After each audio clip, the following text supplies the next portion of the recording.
You already hear voices in your heart, quiet suggestions guiding choices. But have you ever wondered who is actually speaking to you? Holy Spirit or a familiar spirit right now? Somewhere inside, a conversation shapes your fears, hopes, even your prayers. Scripture says there are many spirits, but only one Holy Spirit who reveals Jesus clearly to your waiting heart.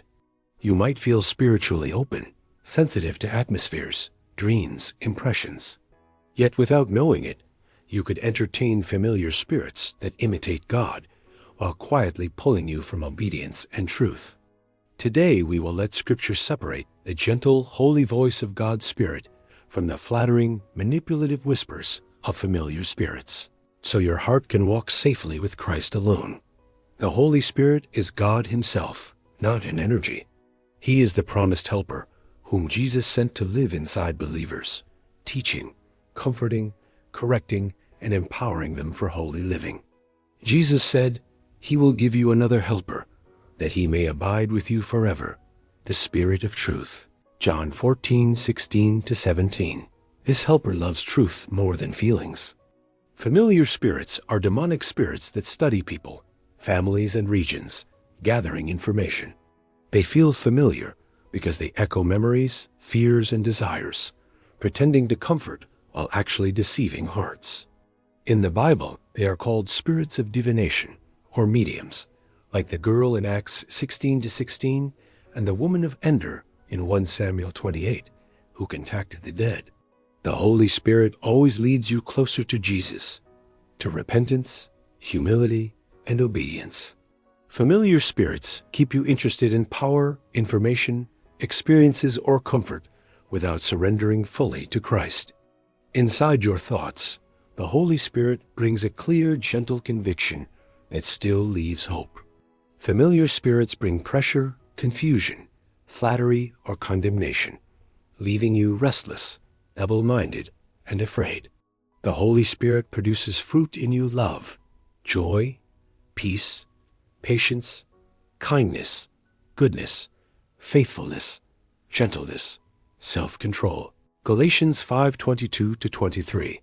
Familiar spirits produce pride, fear, sensuality, and hidden bondage. Jesus said the Holy Spirit will glorify me, for He will take what is mine and declare it to you. John 16:14. Familiar spirits glorify experiences, leaders, not Jesus crucified. Maybe you have felt chills, heard a name in prayer, sensed information about people, or dreamed events before they happened. Those things do not prove the Holy Spirit is speaking. What matters is the source and the direction. Does this voice push you toward deeper repentance, Scripture, and obedience to Jesus, or toward curiosity, pride, shortcuts, and dependence on feelings? The Bible commands, "Do not believe every spirit, but test the spirits, whether they are of God, because many false prophets have gone out." 1 John 4:1. Testing protects you. One test asks, what does this voice say about Jesus and sin? The Holy Spirit never excuses sin, never contradicts Scripture, never speaks against the cross, points back to Christ. Familiar spirits are comfortable around sin. They tell you God understands so much that repentance feels unnecessary. They whisper, "Follow your heart," while hardening that heart against conviction and warning. Notice how the Holy Spirit invites intimacy with God, calling you to deeper prayer, confession, and worship. Familiar spirits feed curiosity, offering knowledge while avoiding the narrow way of obedience. Romans 8:6 says, "To be spiritually minded is life and peace." The Holy Spirit gives peace that remains even during storms. Familiar spirits offer excitement, but leave emptiness and anxiety. Sometimes your heart craves something dramatic because obedience feels boring.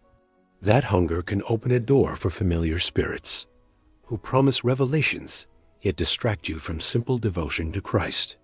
Right now, ask yourself honestly, when I feel led, do I end up loving Scripture, loving people, and fleeing sin more, or feeling spiritual, important, and satisfied for a moment? The Holy Spirit wrote Scripture through authors, 2 Peter 1:21, so he will never twist it. When he speaks, the Bible opens, verses align, bringing clarity and hunger for truth.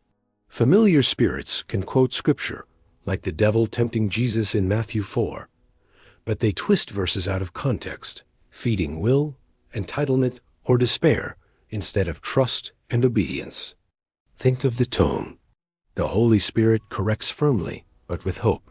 His conviction says, "Come home." Familiar spirits accuse harshly or flatter endlessly, crushing you or inflating beyond Scripture. The Holy Spirit reveals Jesus as Lord, not as assistant. He brings you to surrender, saying, "Not my will, but yours be done," echoing Luke 22:42 within your decisions. Familiar spirits promise power, insight, or prophetic gifting without deep surrender. They may call Jesus by name, yet resist his lordship, encouraging independence, mixture, and partial obedience that feels religious. You can recognize the Holy Spirit because he moves in your weakness.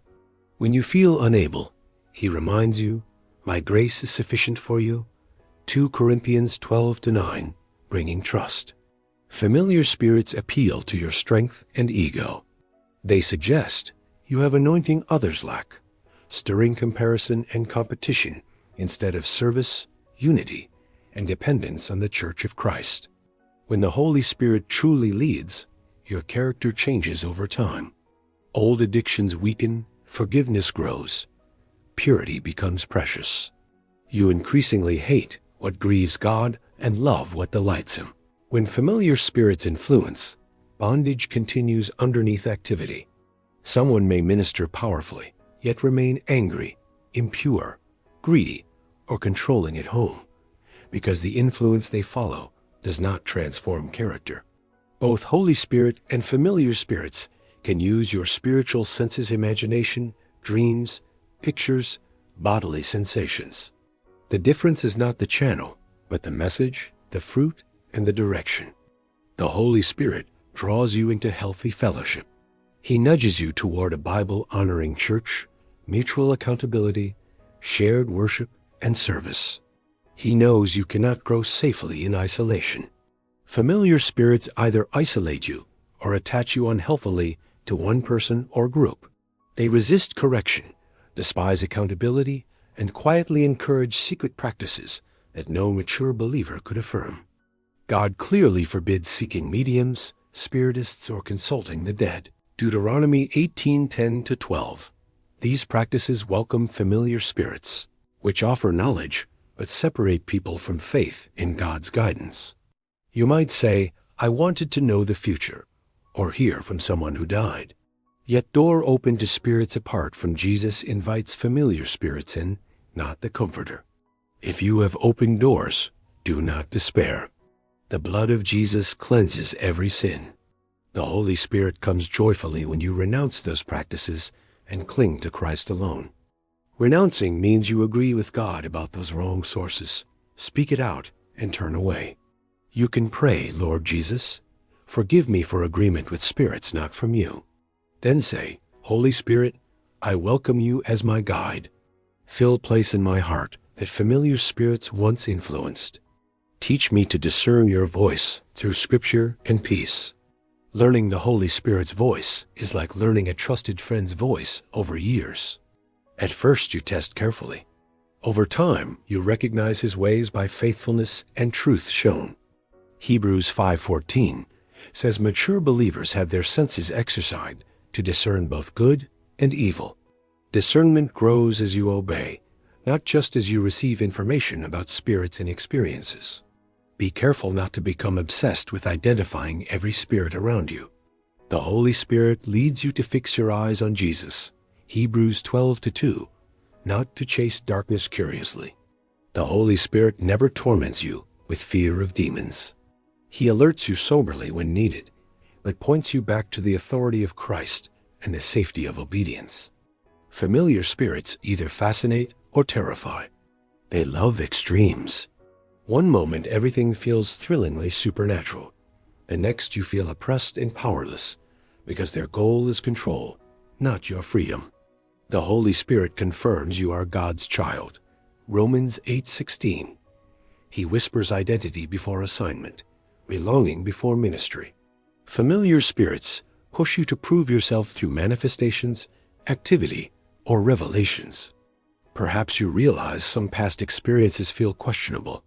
Maybe you followed a voice because it seemed accurate, yet its fruit was confusion, broken relationships, or pride. The Holy Spirit exposes. There is no shame in repentance. The disciples sometimes misunderstood experiences. Luke 9:54-56. Jesus corrected them, not to reject them, but to align their spirits with his heart. Invite the Holy Spirit to review your memories. Ask, where were you, and what were you saying? He will show which moments were from him and which from familiar spirits. Remember, the Holy Spirit never bypasses the cross or the written word. He will not build your life on dreams alone, but on obedience to truth already revealed in Scripture. Familiar spirits exaggerate the importance of experiences. They whisper, doctrine divides, follow the Spirit. Yet without truth, experiences become a playground for deception, because nothing anchors them in God's character. Jesus called the Holy Spirit the Spirit of truth, who will teach you things and bring to remembrance his words. John 14:26. His focus is revealing Jesus, not entertaining curiosity. Deep inside, you long to hear God clearly because you were created for fellowship with him. That desire is good. The danger comes when impatience drives you to counterfeit voices. The Holy Spirit often speaks slowly, through Scripture over days, through wise counsel and nudges. Familiar spirits rush you, pressing for immediate decisions without space to test, pray, and wait. Think of moments you ignored a gentle check inside and followed pressure instead.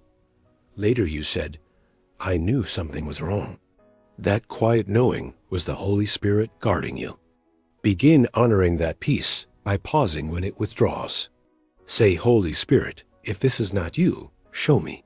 Such humility closes doors to familiar spirits and strengthens true discernment. God has not given us a spirit of fear, but of power and of love and of a sound mind. 2 Timothy 1-7. Familiar spirits specialize in tormenting fearful imaginations. When the Holy Spirit convicts, he supplies courage to obey. You sense, this is hard, yet possible with him. Familiar spirits criticize or shame you without offering grace to change. Ultimately, the difference is this Holy Spirit gives you more of Jesus. Familiar spirits offer everything except deeper relationship. Test every influence by one question. Is Jesus becoming greater here? Each day, you can surrender, Holy Spirit. Fill me. Govern my thoughts. Guard my senses. As you yield repeatedly, your atmosphere changes, making it harder for familiar spirits to influence. Do not assume everything unfamiliar is demonic or everything familiar is safe. The Holy Spirit may lead you into new obedience, while familiar spirits keep you comfortable in ongoing disobedience. So watch for markers Jesus glorified, holiness growing, peace deepening. Where these increase, the Holy Spirit is active. Where curiosity, pride, and confusion increase, familiar spirits are influencing the atmosphere. You are not left alone in this. Jesus cares deeply about how you are led.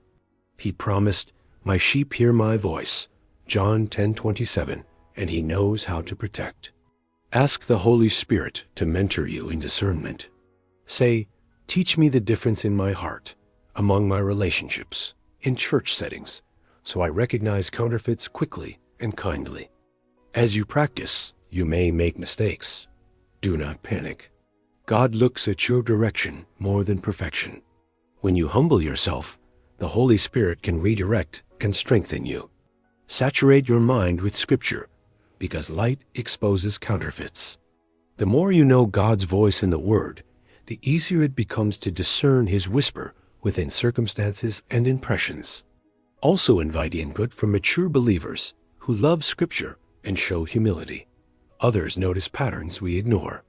The Holy Spirit uses community to confirm His leading or warn against deception. Remember, discernment is not a technique, but a fruit of relationship. The more you walk with the Holy Spirit, obeying promptly, the sound of familiar spirits will become unfamiliar eventually. Imagine living with a clear, steady compass, less pulled by moods, dreams, or random impressions. That is the fruit of walking with the Holy Spirit instead of following familiar spirits. God is jealous for your attention because He loves you. He does not want your ears shared with lying spirits. The Holy Spirit longs to be your counselor and friend. Today you can decide whose voice will shape you. Turn from every counterfeit, however impressive, and cling to the Spirit of truth. As you do, freedom and clarity will grow. May the Holy Spirit fill you as you listen. May He cleanse influences, awaken hunger for Scripture, and surround you with wise companions who help you walk closely with Jesus.